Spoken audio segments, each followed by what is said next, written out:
Olá, tudo bem? Muita alegria que nós estamos mais uma vez reunidos aqui para estudarmos a Bíblia, né? A palavra de Deus. Hoje o assunto é sobre dom de profecia. Nós falamos disso no estudo anterior. Terminamos o estudo falando um pouquinho de dom de profecia, né? Lendo Apocalipse 19:10.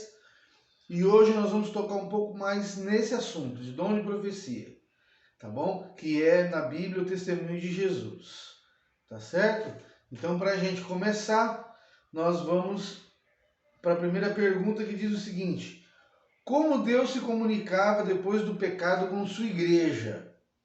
Como é que Deus se comunicava, né? Antes Deus falava pessoalmente, face a face. Depois do pecado, Deus não falou mais assim com o povo. Então, como é que Deus falava? Números capítulo 12, verso 6. Diz assim: E disse: Ouvi agora as minhas palavras. Se entre vós houver profeta, eu, o Senhor, em visão a ele, me farei conhecer, ou em sonhos falarei com ele. Então, como Deus não falaria mais pessoalmente com o povo, Deus usou então a pessoa do profeta. Deus falaria com o profeta e o profeta falaria com o restante do povo. Tá ok? Essa é a forma que Deus usa até hoje para se comunicar com o seu povo.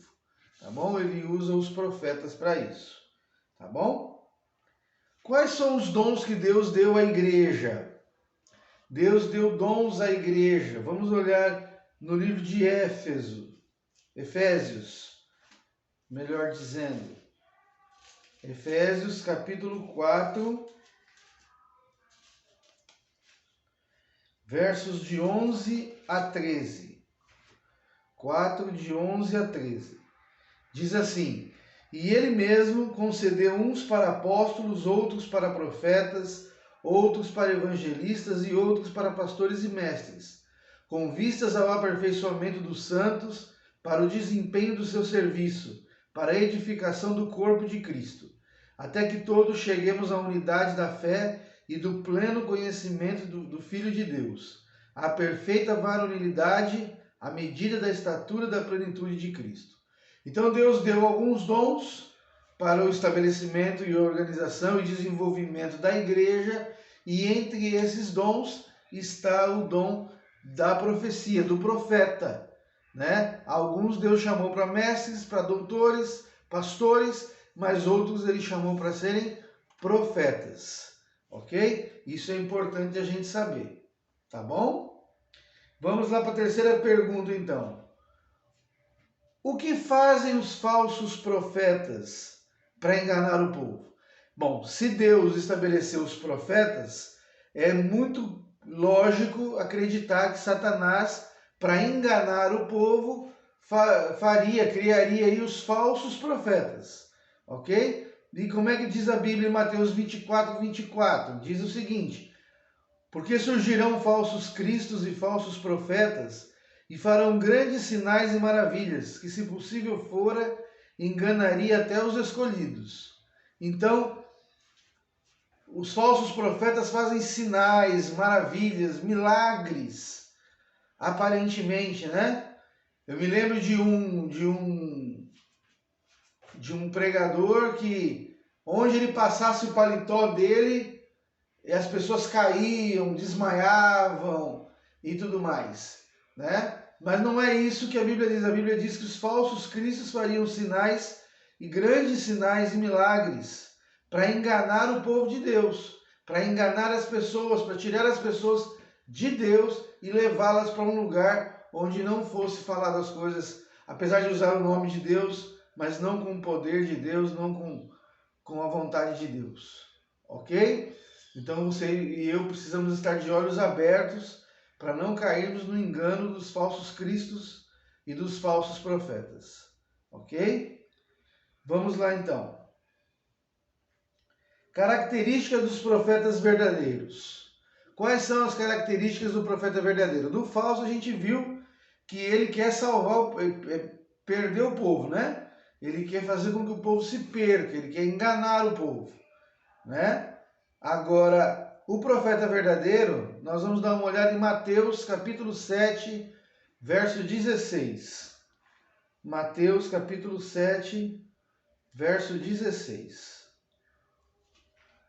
Mateus capítulo 7, o verso 16. Pelos seus frutos os conhecereis. Colhem-se porventura uvas dos espinheiros ou figos dos abrolhos?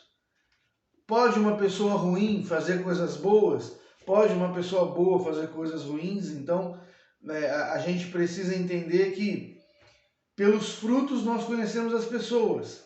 As pessoas podem tentar nos enganar, mas um momento, mais cedo ou mais tarde, elas acabam caindo em contradição, ok? Os falsos profetas é a mesma coisa, você conhece pelos frutos, e os bons profetas, os verdadeiros profetas também.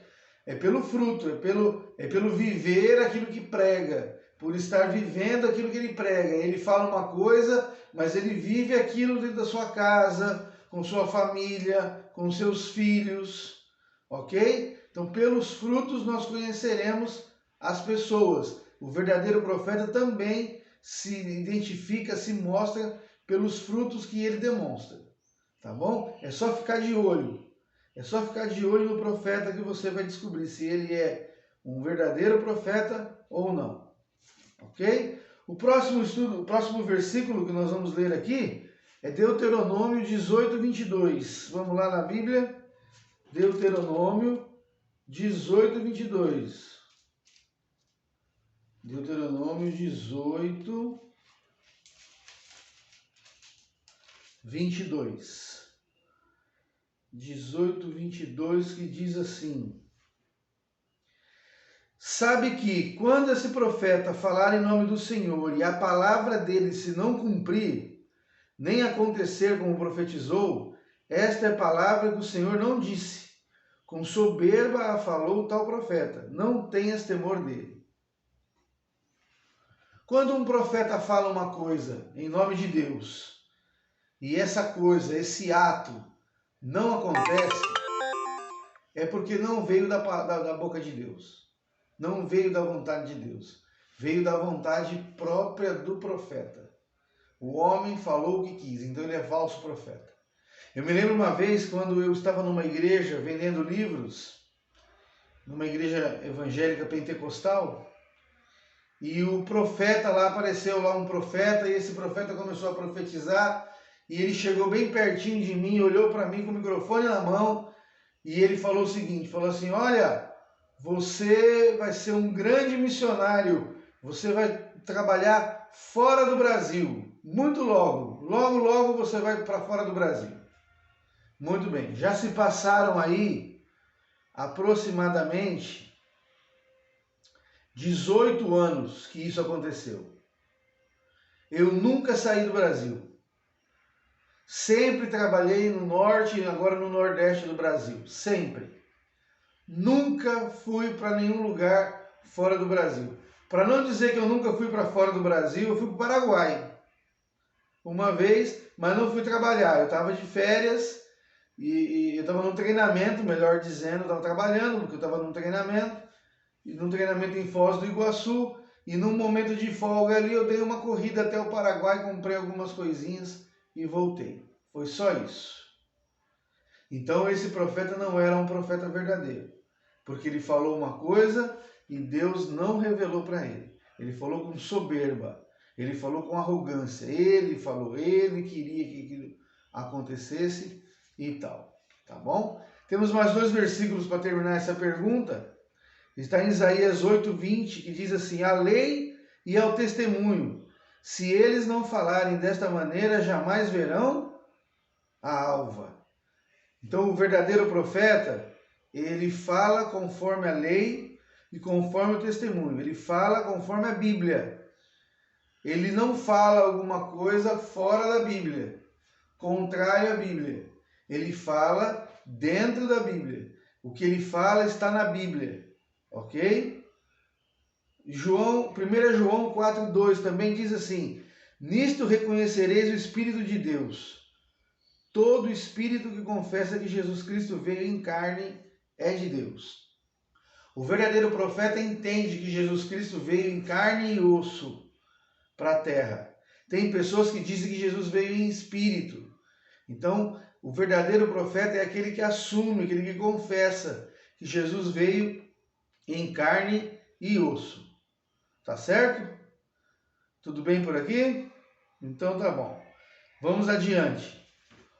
Por quais motivos faz o dragão guerra à mulher? Isso é a igreja de Deus.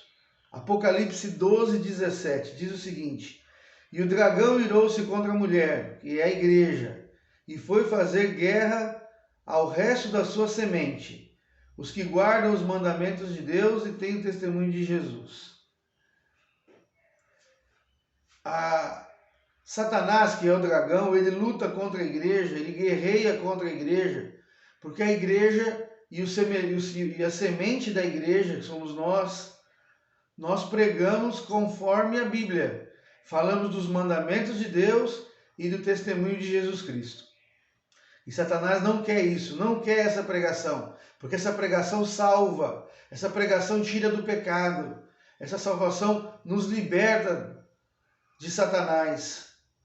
E ele não quer isso, por isso que ele luta tanto contra a igreja. E para terminar o nosso estudo desse dia, vamos para Apocalipse 19:10 para novamente vermos o que é o testemunho de Jesus. Nós já lemos esse texto aqui no estudo anterior, mas vamos ler de novo. Prostrei-me ante os seus pés para adorá-lo. Ele, porém, me disse: vê, não faças isso. Sou conservo teu e dos teus irmãos que mantêm o testemunho de Jesus. Adora a Deus, pois o testemunho de Jesus é o espírito da profecia. Então, o dom da profecia é o testemunho de Jesus. E nós já falamos aqui que nós acreditamos que a Igreja Adventista do Sétimo Dia recebeu o dom da profecia através de Ellen White, uma escritora norte-americana que foi profetisa também e que passou por vários testes enquanto da sua vida, estando em visão, para que fosse atestado realmente que ela vivia num estado de uma coisa supernatural, né? Sobrenatural que acontecia com ela todas as vezes que ela entrava em visão e que realmente as visões dela se cumpriram e que ela é uma mulher de Deus realmente e é a nossa profetisa. Não quer dizer assim que a Igreja Adventista crê só no que Ellen White diz. A Igreja Adventista crê na Bíblia. As visões de Ellen White, elas têm uma fonte comprovativa. Ela comprova somente as coisas que a igreja aprende e descobre no estudo da Bíblia. Não é normativa. Ellen White não criou normas.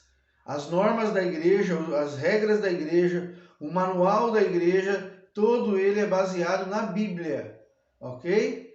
Que Deus possa te abençoar, que você se sinta bem com esse estudo também e com a decisão contínua de continuar aos pés do Salvador Jesus Cristo. Que Deus esteja com vocês. Um grande abraço. Tchau, tchau.